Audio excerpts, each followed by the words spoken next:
Olá, queridos amigos, estamos mais uma vez aqui para mais uma explanação, mas antes de iniciarmos, eu gostaria de pedir para que vocês deem um like, se inscreva no canal e compartilhe o nosso vídeo, ok? Hoje nós falaremos sobre a arte de educar os filhos, um tema que não se esgota, não é verdade? Educar os filhos é realmente uma arte e uma árdua tarefa a qual nós devemos nos empenhar para cumprir, para conseguir levar a termo o compromisso que assumimos para esta reencarnação. Nós precisamos saber que Deus nos confiou a guarda desses pequeninos e que um dia teremos que prestar contas sobre o que fizemos dessa missão que nos foi confiada. Então, nós precisamos estar atentos à formação dessas crianças. Desde o berço, a criança manifesta os instintos bons ou maus que traz de sua existência anterior. E é necessário que a gente se disponha a estudá-los desde o berço. Nós precisamos saber que o espírito não é uma criança. Ele está criança, porque ninguém nasce velho, não é verdade? E é preciso que a gente tenha um tamanho proporcional ao corpo da nossa mãe para que possamos reencarnar. Isso é meio óbvio. Mas é só um corpo que é de um bebê, né? Um corpo frágil e delicado, mas que habita um espírito que pode até ser que seja um espírito muito mais antigo do que nós. Então, nós devemos estar atentos ao comportamento que esse espírito manifesta já desde o berço. Nós costumamos dizer que a criança é o futuro. Então, nós não devemos desampará-la no presente. A criança é a esperança de paz e promessa do bem. Então, nós não devemos induzi-la à guerra, né? Não devemos induzi-la ao mal, aos maus tratos com animais e a comportamentos indesejados. A criança é a promessa do bem. Então, nós devemos confiá-las ao mal, prestar atenção em com quem deixamos as nossas crianças, com o que elas estão aprendendo, com as pessoas que estão responsáveis pelos seus ensinamentos, pela condução moral dessa criança. Os nossos filhos precisam do pão do corpo, mas também de luz e entendimento espiritual. Seria bom, então, que desde cedo nós as levássemos para o templo religioso, né, a casa espírita ou evangélica, independente da religião. Nós devemos encaminhar as nossas crianças para o estudo sobre as leis de Deus. A minha avó já falava, né, que os pais que levam os filhos para a igreja dificilmente irão visitá-lo numa penitenciária mais tarde. E isso é verdade. As crianças precisam de festas, elas precisam do nosso carinho, mas também é primordial que elas tenham bom exemplo e boas palavras.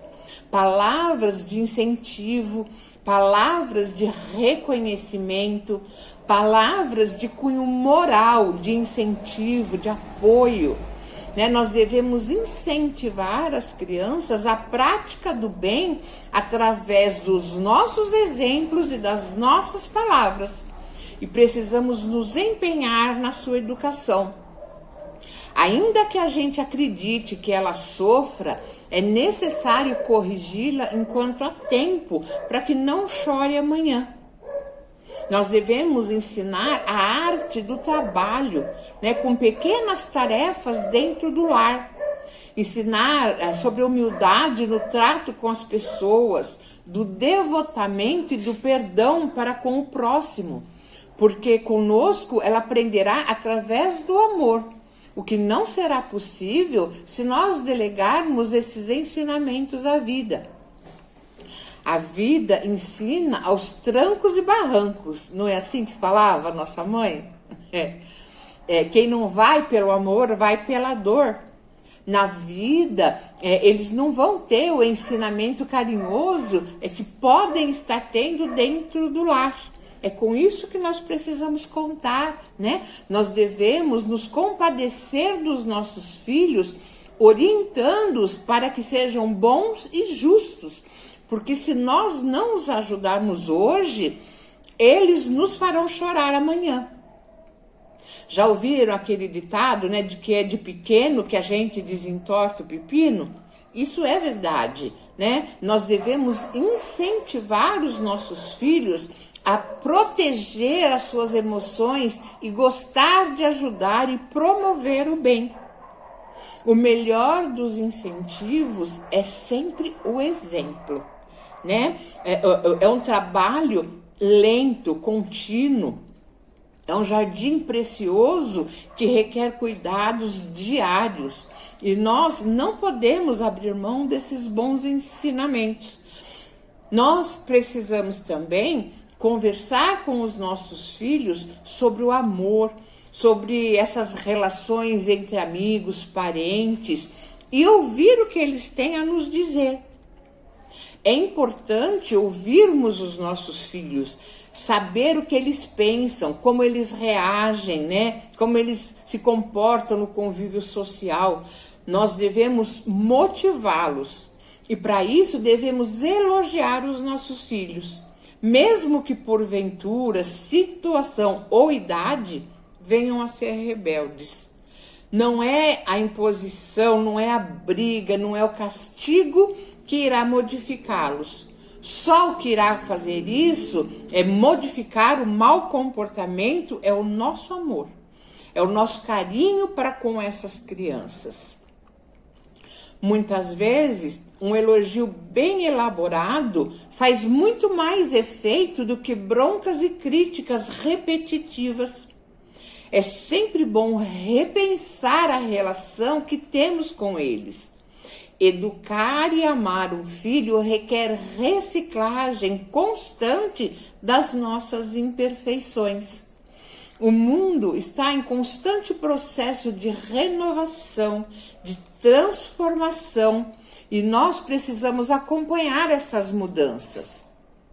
Não é porque o meu pai fez desse jeito que eu vou fazer desse jeito com o meu filho, porque no meu tempo, né, no tempo do meu pai, as coisas eram de uma maneira diferente das que são hoje. Então, é preciso que nós atualizemos as nossas ideias para não cometermos excessos e nem falta com os nossos pequeninos. Ensinar o amor é um prazer, né? É uma fonte de aprendizado para os dois lados, que deve começar dentro de casa. Nós devemos prestar atenção às nossas responsabilidades. E não podemos terceirizar a educação dos nossos filhos. Nós somos os cicerones desses espíritos reencarnantes e temos a responsabilidade moral de encaminhá-los moralmente para a vida futura. Na questão 110 do Livro dos Espíritos, pergunta assim, né? Qual a melhor escola de preparação das almas reencarnadas na Terra? E os espíritos responderam que a melhor escola ainda é o lar, onde a criatura deve receber as bases do sentimento e do caráter. Os estabelecimentos de ensino propriamente, né, do mundo devem instruir, mas só o Instituto da Família pode educar. E é por isso que a universidade pode fazer um cidadão, mas somente o lar pode edificar um homem. Um erro bastante comum que nós cometemos na educação dos nossos filhos é tentar criá-los da mesma maneira. É errado por quê? Porque são seres únicos, com experiências únicas, com diferentes reencarnações passadas. Então, por mais que se queira respostas iguais, nunca eles nos darão. Sempre as mães reclamam, né? Criei todos da mesma maneira, mas um é bom e o outro se desvirtuou. Onde foi que eu errei? Né? Errou justamente por criar os dois iguais. Né? Nós temos que saber diferenciá-los para que possamos educá-los da maneira mais adequada. E adequada a cada um deles, né? Alguns são mais dóceis, outros são mais agressivos, uns mais agitados, outros mais calmos. Nós somos pessoas diferentes, então cada um tem que ter a sua particularidade na educação. Devemos estar atentos às necessidades de cada espírito para fortalecer as suas virtudes e livrá-los dos vícios, né? O quanto antes, para que não lancem raízes profundas. Nós devemos exercitar o evangelho no lar, em família, estudar a doutrina espírita com as crianças e trocar ideias com eles com naturalidade.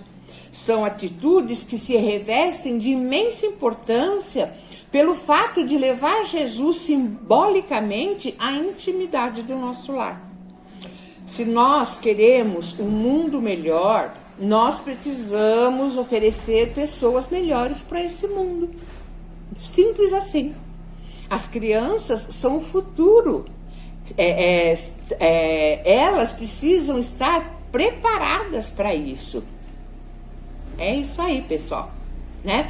O tema é vasto, né? É muita coisa que pode ser falada, mas nosso tempo é curto e nós vamos encerrando por aqui, tendo em mente que não somos perfeitos, mas que precisamos nos empenhar em dar o nosso melhor no encaminhamento dos nossos filhos. Então, que nós possamos refletir sobre esse tema durante esse mês, né? E que possamos analisar qual é o nosso papel enquanto cicerones desses espíritos colocados sob a nossa guarda. E o que podemos fazer para torná-los pessoas de bem. Tá bom?